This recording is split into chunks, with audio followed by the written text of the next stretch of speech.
Installé sur le flanc ouest de la Margeride, le village de Rieutort-de-Rando étale ses maisons de granit, à 1150 mètres d'altitude, en plein cœur du Gévaudan. Abrité à l'est par le signal de Randon qui culmine cette chaîne de montagnes à 1552 mètres. 750 habitants vivent dans ce typique bourg de moyenne montagne. Un village paisible où il fait bon vivre.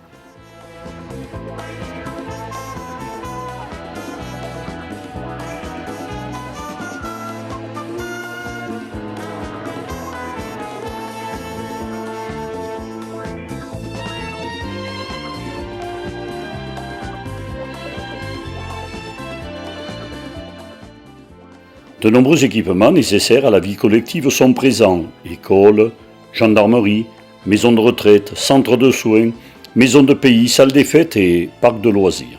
Malgré la proximité de Mende, capitale lozérienne, le village a su garder ses commerces.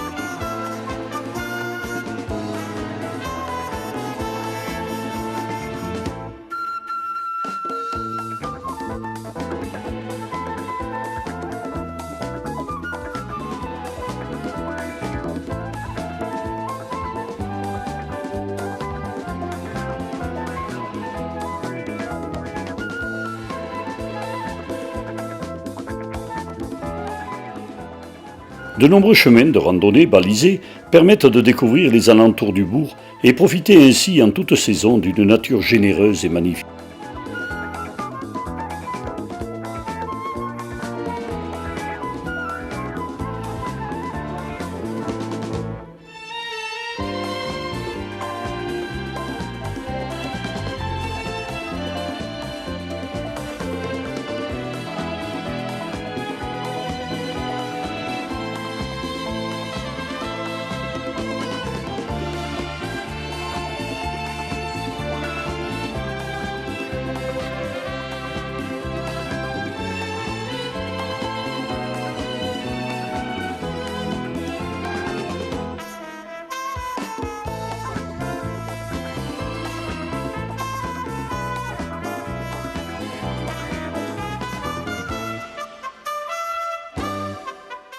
À l'occasion de ces musardes, les promeneurs ne manqueront pas de faire des rencontres enrichissantes avec nos agriculteurs.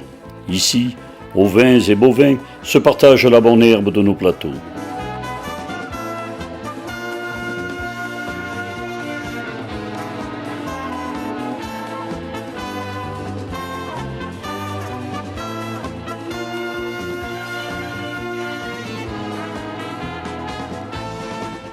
En traversant les hameaux qui composent la commune, vous pourrez admirer le riche patrimoine rieuttortais, maisons de granit, porches magnifiques, fours banals, métiers affairés des animaux, sans oublier les clochers de tourmente qui ont dû sauver bien des marchands et pèlerins ayant perdu l'hiver leur chemin.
Une des balades vous conduira sûrement sur le toit de la Margeride, au truc de Fortunio à 1552 mètres d'altitude.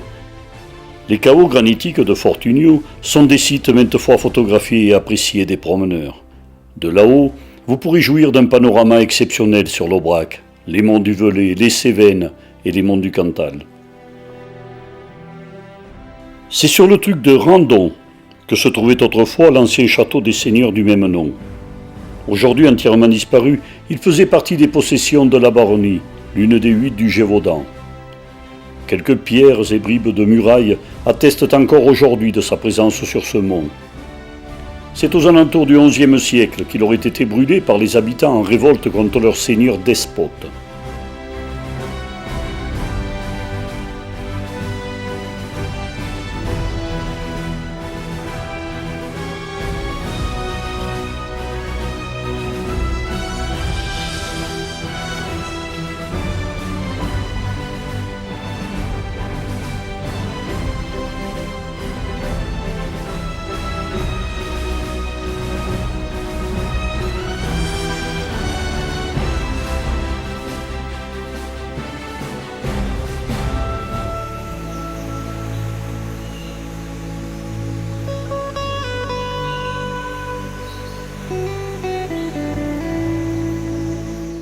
À la même période, les pèlerins venaient jusqu'à la chapelle Saint-Ferréol pour guérir rhumatisme, maladie des yeux et paralysie, grâce à une source qui encore aujourd'hui laisse jaillir son eau miraculeuse.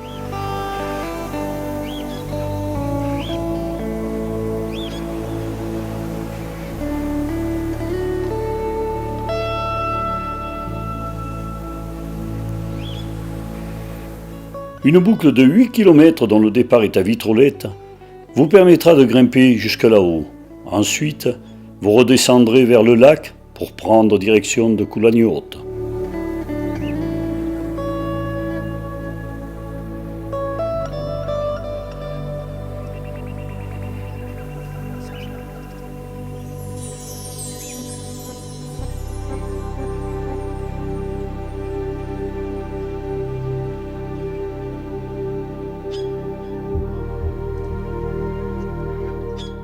Le lac de Charpal est alimenté principalement par le ruisseau la Colagne. Il sert aujourd'hui de réserve en eau potable pour la ville de Mende. À l'issue de la Première Guerre mondiale, les autorités militaires françaises ont décidé d'implanter sur ce plateau de Margeride un lac afin de dissimuler un dépôt de munitions sous lacustre. C'est ainsi que l'on explique la construction de ce barrage entre 1923 et 1929. Le parcours autour du lac a été aménagé pour la balade touristique. 9 km permettent aux promeneurs de découvrir la diversité de la flore et de la faune. Le lac est très populaire auprès des pêcheurs de brochets car il est le plus grand lac no-kill pour ce sport en France. C'est un endroit très dépaysant qui, de par son boisement, donne à cette région une ambiance canadienne.